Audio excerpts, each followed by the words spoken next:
continuing story of Peyton Place.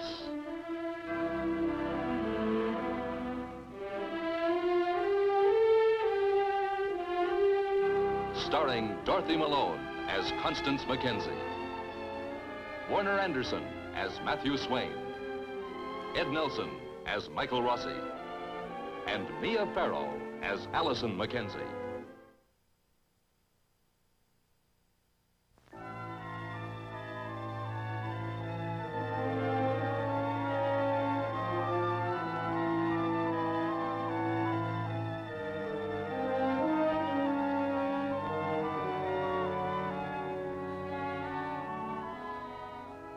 In the Harrington house, Leslie and his two sons breakfast in silence. With a court fight pending over Catherine Harrington's will, her legacy of bitterness threatens to destroy whatever harmony survives within her family. Did you know that they scrape a ton of rust off a bridge over the Yukon every year? Huh? It's a fact. Did you know that, Dad? Did I know what, Norman? That they scrape a ton of rust off a bridge over the Yukon every year. The way I figure it, one of these days that bridge is going to collapse. Why is this suddenly so important? It isn't, I guess. I can never get through to you, can I? I was working, Norman. I don't mean just now, I mean never. All I can do now is sit around and wait for the bridge to collapse. Norm, you're not making sense. Maybe I take after my mother. He's really going through with it, Rod. Get him to show you those papers he's so busy reading. Norman, I don't like the idea of your snooping over my shoulder. I don't like the idea of you declaring my mother insane so you can collect. I never said that. You're going to say it in court, though, aren't you? I'm going to testify that she wasn't really herself when she added that codicil. Oh, Dad, Mother knew exactly what she was doing. Disinheriting her own children? We got our trust fund. It wasn't us she disinherited, it was you. And Grandfather Peyton got the stock in the mill. And just how close have you and Rod been to your grandfather? He thinks of you as Harrington's, not Peyton's. He's right, Norm. Oh, is he Big Brother? About Grandfather. If Martin Peyton keeps control of that stock, you'll never see one share of it. He'll leave it all to charity. Let him. Do you realize that Grandfather Peyton could fire Dad tomorrow if he wanted to? I never really thought of it. Then you ought to. Dad, if you do this to my mom's memory, I could see you out begging with a tin cup and it wouldn't bother me one bit.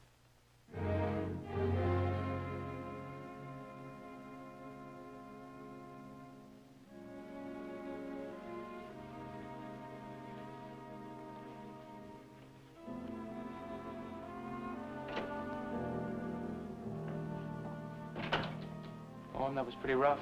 I'm in it. Listen, I don't say you have to agree with him, but come on, let's try and get along. We're still a family. A family? Well, wait till the courts scrape off all the rust. There won't be anything left.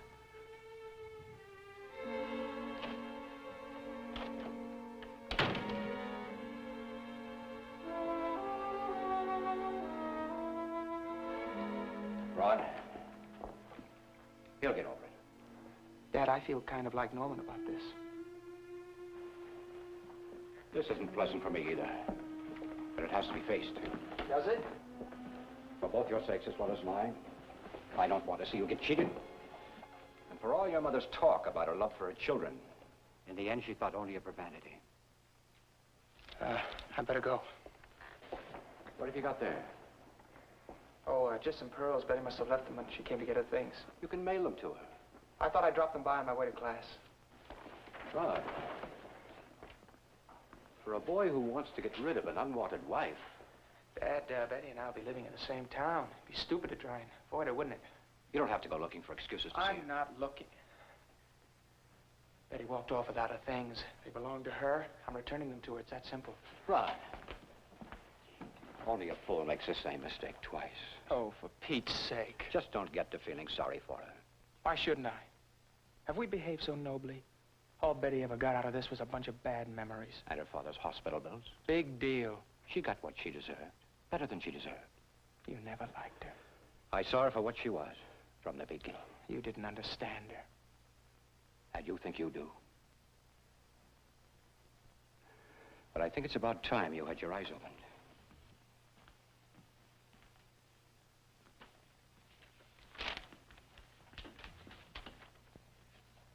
What's this? A report from the detective I sent to New York to find her. There's your poor, misunderstood Betty. Moving in with a party girl. Taking money from men. I thought you hired Mr. Blaine to find her, not to spy on her. He only reported what he saw. There's another copy, hidden away safely. For what? I sincerely hope for nothing. But I never knew a woman who had sense enough to stop while she was ahead.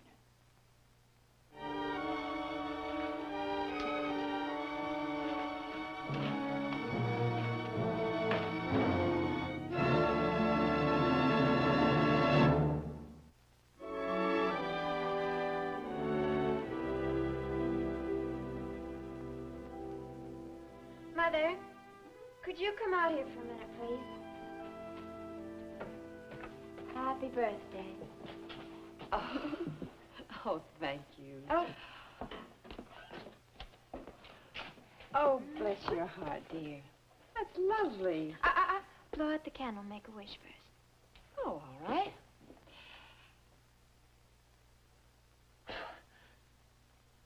What'd you wish for? Oh, I can't tell. It wouldn't come true. I know what I wish. I wish that just once you could have a real birthday party with scads of friends and relatives and a huge, great cake. To hold all the candles. What, you? You're a mere slip of a girl.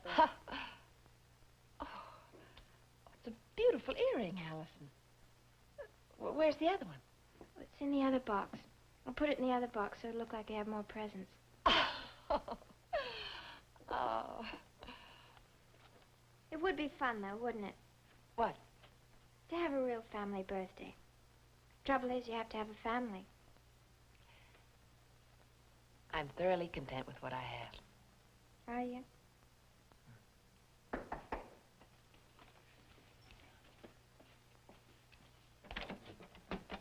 Morning. Morning. These are for your mother. Long stem American beauties at $9 a dozen. Looks like you're due for a stepdaddy, Allison. Oh, happy birthday, Miss Mackenzie. Why, thank you, Mr. Bascom. There. Bye. Goodbye.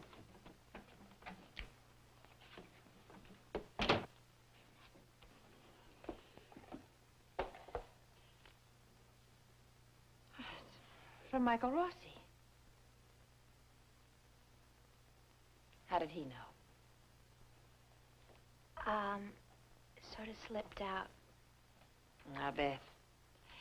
Well, he's inviting us both for a birthday dinner.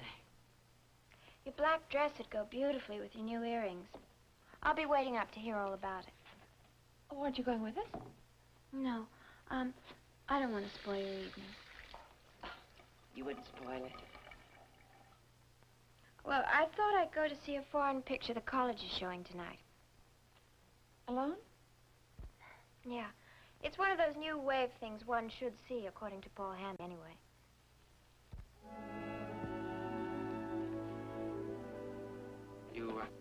You left these at the house, On purpose. but they're yours. Well, I don't want them. What am I supposed to do with them? Whatever you like, throw them away. Why, you don't throw away a good string of cultured pearls. Well, then give them to someone. I already have. To you.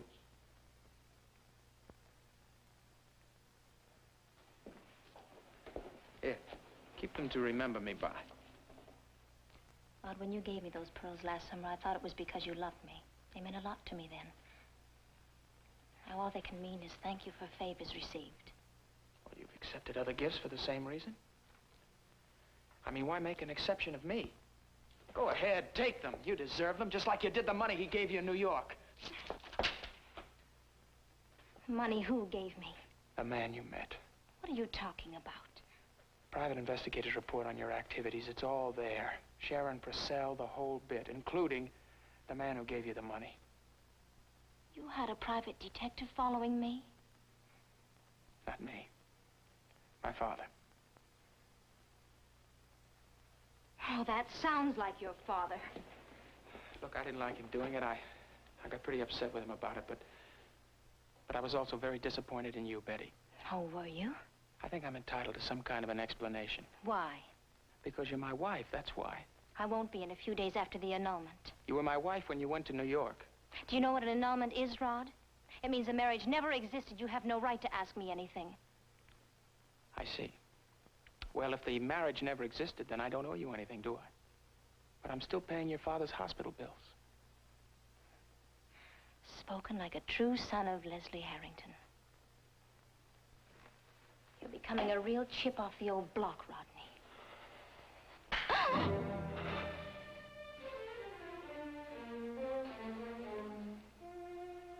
Better?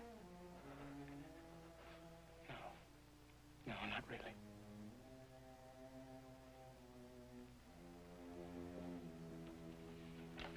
Maybe there's still hope for you after all, Rodney. You still think it's an insult to be told you take after your father.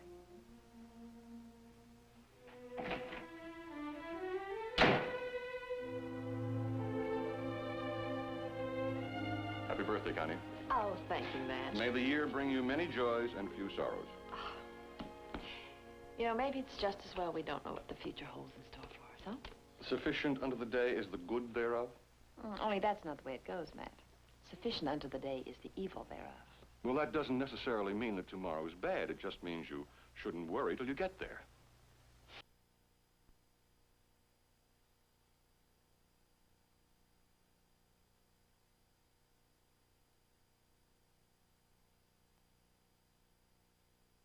Listen, Matt.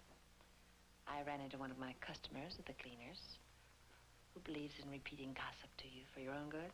What kind of gossip? Oh, about me and Elliot. People talk, Allison's bound to hear. Well, they won't talk unless you and Elliot give them reason to. Unless.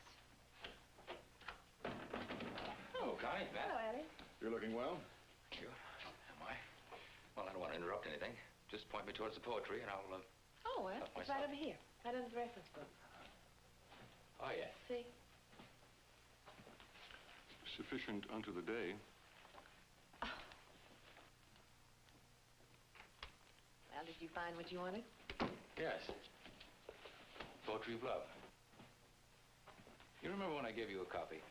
Oh, yes. It was a long time ago. A very long time ago. Oh, not so long that you've forgotten that I bought your birthday dinner at Rouget's. I gave you the book, but do you remember something else? Corsage? Yeah. 3 little green orchids. And you laughed and said they looked more like butterflies than flowers. And then after dinner, you demanded an ocean voyage, so I took you up to the 125th Street ferry. And we rode back and forth between New Jersey and New York, reading poetry to each other all night until the sun came up.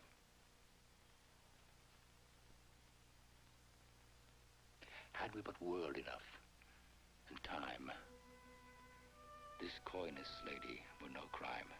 We would sit down and think which way to walk.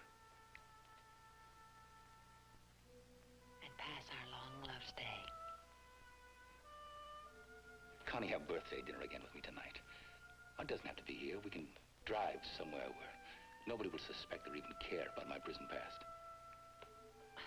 I'm sorry, Elliot. I have to say no. Why? I already promised Michael Rossi.